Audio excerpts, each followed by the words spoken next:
CM DCM breakfast meeting Siddaramaiah ಜೊತೆ ಡಿಕೆಶಿ 1-2-1 ಸಭೆ ರೋಚಕ ಘಟ್ಟ ತಲುಪಿದ ಕುರ್ಚಿ ಕಿತ್ತಾಟ. ಕಾಂಗ್ರೆಸ್ನಲ್ಲಿ ತೀವ್ರಗೊಂಡ ಕುರ್ಚಿ ಕಾದಾಟ.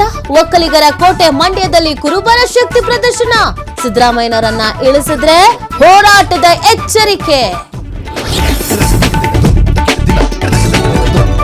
ಬೆಳಗಾವಿ ಚಳಿಗಾಲದ ಅಧಿವೇಶನಕ್ಕೆ ದಿನಗಣನೆ. ಸುವರ್ಣಸೌಧದಲ್ಲಿ ಭರದಿಂದ ಸಾಗುತ್ತಿರುವ ಸ್ವಚ್ಛತಾ ಕಾರ್ಯ. 120 ಸಿಬ್ಬಂದಿಯಿಂದ ಪ್ರತಿನಿತ್ಯ ಕ್ಲೀನಿಂಗ್.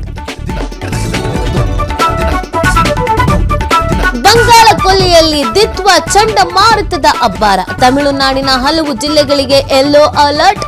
ಮೀನುಗಾರರಿಗೆ ಸಮುದ್ರಕ್ಕೆ ಇಳಿಯದಂತೆ ಎಚ್ಚರಿಕೆ. ಪಾರ್ಕಿಂಗ್ನಲ್ಲಿ ನಿಲ್ಲಿಸಿದ್ದ ಕಾರಿನಲ್ಲಿ ಏಕಾಏಕಿ ಬೆಂಕಿ. ಸಂಪೂರ್ಣ ಸುಟ್ಟು ಕರಕಲಾದ ಹಳೆಯ ಕಾರ್. ಹಾವೇರಿಯ ಶಿಗ್ಗಾವಿ ಪಟ್ಟಣದಲ್ಲಿ ಘಟನೆ.